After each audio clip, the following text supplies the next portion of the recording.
So we are here to explain about all those songs, about all those writing trips, what happened, why things were delayed.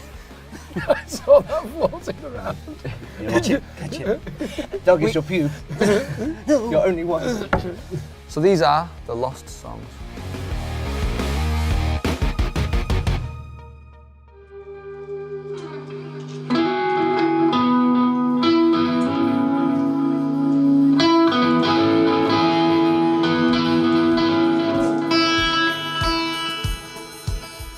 Yeah, it's one of my favourite songs.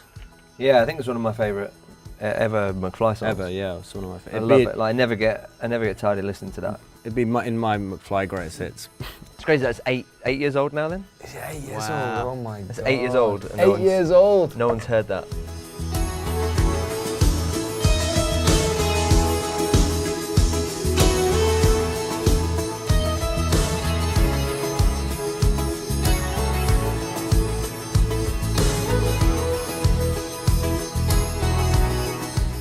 I remember we were on tour, on the Greatest Hits tour, like 6 months after that or something, and we were in Birmingham, and there was a couple of fans in the sound check for a VIP thing, and Tom was on the piano, and you were playing the riff, and it sounded so cool, like just on the piano, and I was like, oh man, I love this song, and there were a couple of fans, and I was watching them thinking, oh, they don't know, but they're gonna hear this soon, and I was like, I can't wait, and 8 years later. 8 years later, finally. Closing my eyes, I'm sure there's so much more. If you wanna know what the future holds, look inside your soul. Only then you'll go high. We were just trying to explore like what we were going to do next as a band, what we were going to sound like, and I feel like this song didn't sound like we were trying to be, you know, current and do whatever was on the radio at that time. It doesn't feel like we were trying to make ourselves sound like, you know, what we think people want us to be, or like the band we were, you know, when we started. And you know, it just feels like we were writing songs because that's what we, you know, inspired by our surroundings and you know, whatever we were into at that time. And like lyrically, it's literally just describing when looking out the window. But it's really good, they're really good. But in a quite like just a, I guess, a poetic kind of way.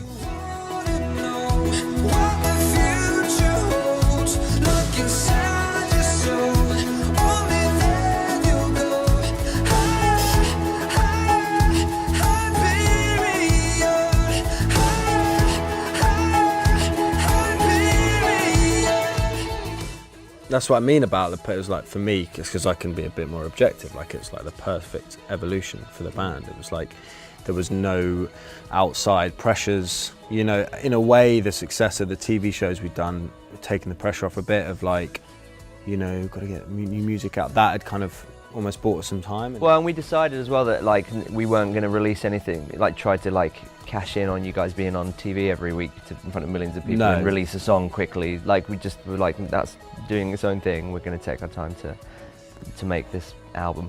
Quite often when we go on writing trips, there'll be one, you know, you mess around with ideas, and then there'll be the one that kind of opens the door to all the other ones that follow. Like, and it's always been the way. Even back on the first album, I remember That Girl was, well, there was That Thing You Do that we wrote with Busted, and then That Girl was the first one for McFLY that opened the door to everything that came from McFLY.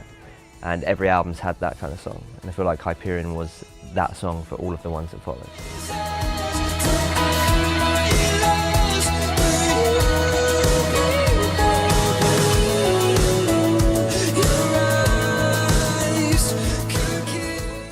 I love that it's like, how long is it? It must be the longest. 5 minutes. Yeah, it's the longest song. And it's that thing of like, it's one of those songs that really grows on you. It just takes its time, you know, it's not like, quick, get to the chorus, like, you know. Well, so that's why like it's hard trying to think, well, let's just re-record Hyperion and put it on like when we do eventually do album 6. You know, that you won't, because we spent so long, like what's important about that it's not just about the melody and the lyrics, it's the production and all the sounds that we worked really hard on getting for that demo. that makes the song. And like, you know, there's a lot of the bits I love on that song aren't the bits when you're singing. It's like the bass groove over the drums, Yeah. and the way the acoustic sounds like a shaker, and Yeah. you know, and the things that it's really hard to recreate again. We recorded stuff for this at OC, Yeah. and we ended up going back to this version because it just felt like this captured that moment.